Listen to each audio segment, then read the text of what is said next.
Hello guys, welcome back to my channel. I'll be reviewing one or two or three cars today. So starting off with this, the Hyundai Kona.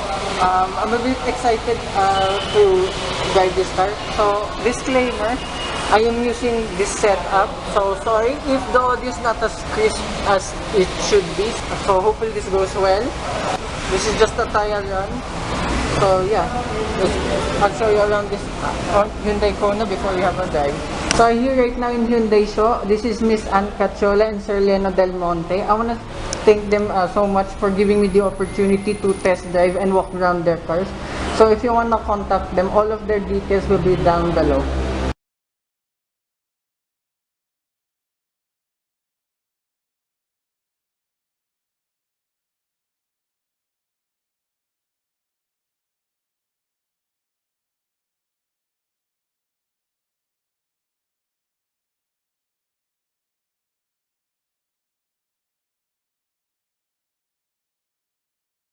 So this is the first car I'll be reviewing here. This is the Hyundai Kona, a subcompact crossover SUV, sharing a lot of similarities. The last car I reviewed on my channel, I'm not allowed to mention names, so it's fine. But this one looks very aggressive than the other one I drove. I would even say it's hyper aggressive styling, but it's definitely a turning design.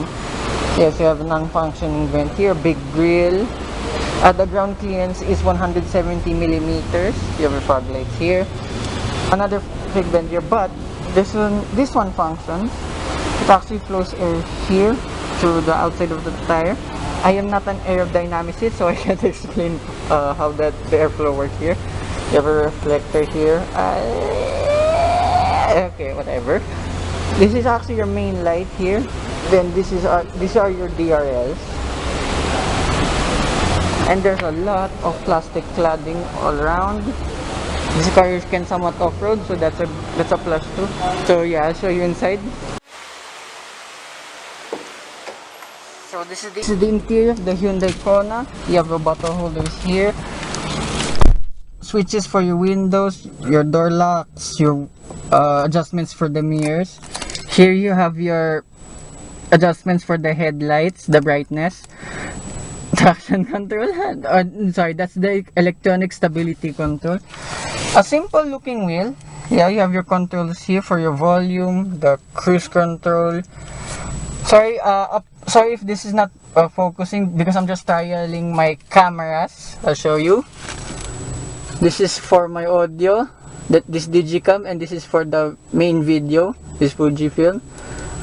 Back to the review. I just noticed this car does not have parking sensors or reverse camera, but the visibility is good. Not too much of a blind spot there, but it's doable. You have a lot of plastic here in the dashboard. Surprising minuscule infotainment system. This does not have Android Auto or Apple CarPlay capabilities, which is surprising, and the parking sensors and the reverse camera, as I mentioned. I was expecting that for this price point, but at least there's a Bluetooth mirror link for your phone. This is your gear selector. This is a 7-speed dual clutch. Drive modes here. Your hill descent control. Surprisingly, you have a manual handbrake here.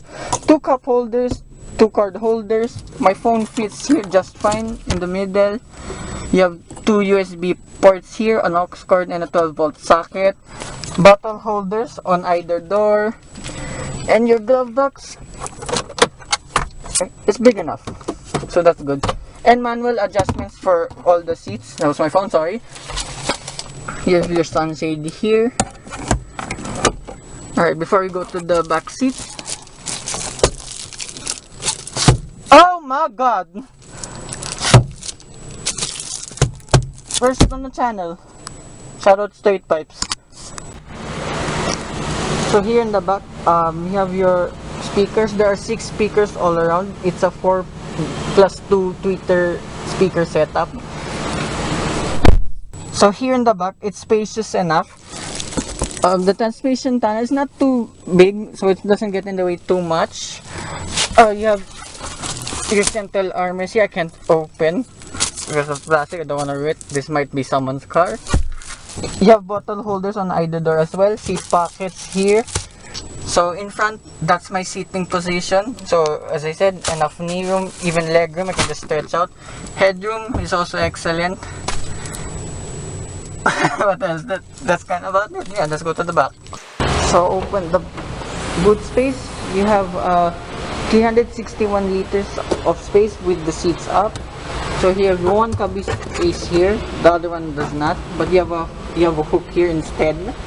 More toe hooks here on either side. And here you have your space saver spare wheel underneath with some toolkits as well. So I'll show you with the seats down. So this is how it looks like with the seats down. Now the total space is 1,143 liters of space. Also, I forgot to mention, you have tethering points on each seat. Oh yeah, notice why this seat belt is here, because it got out. But if you do it carefully, there's actually a hook here, so the seatbelt does not fly away. So that's good. So that's about it in the back. So let's check out the engine. So this is the engine. It's a 2-liter Atkinson cycle engine, the same as the other car I reviewed. It produces 148 horsepower and 180 newton meters of torque. So I'm expecting this to drive really well with that power figure. And this is a dual clutch. The other one had the CVT. So I wonder what the differences are like. So right now, let's go for a drive. Okay, so I'm here right now in the Hyundai Kona. First impressions, very smooth, I can say, over bumps. Similar to that car, very similar. But I think, wait, let me try gearing.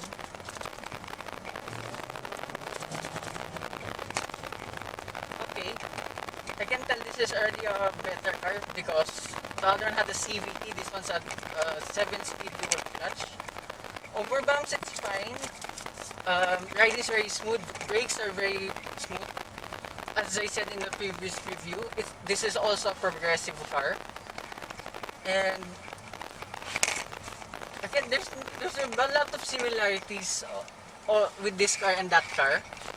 But so far, I kind of like this a tiny bit more because of the transmission. Very smooth, as I said again. It's not that hesitant on power delivery. There's a lot of torque. So this is a 2-liter engine, Atkinson cycle, meaning it saves fuel. So right now I will just try to gun it.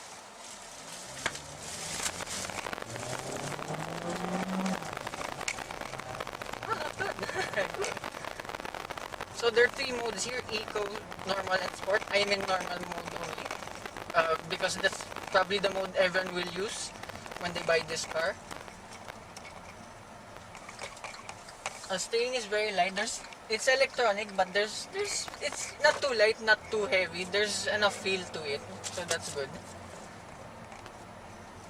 And despite being a dual clutch, this is not the transmission is not jerky. There's no sudden lurch there. As I said again, very smooth. This test unit's averaging 19.1 liters per 100 kilometers. I'll show it on the screen how many kilometers per liter is that.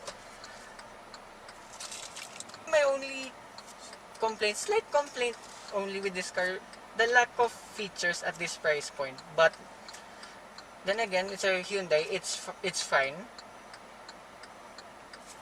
But at least there's the Bluetooth mirror link which is available here in this car, which you can just, as it said, mirror on the screen from your phone.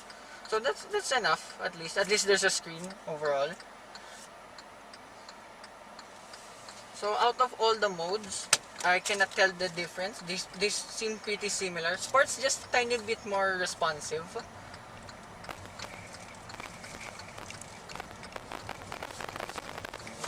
I'm really surprised with the power delivery. It's fast enough for your daily commutes. A very good all-rounder as well. They're so responsive enough, even though I'm in normal mode.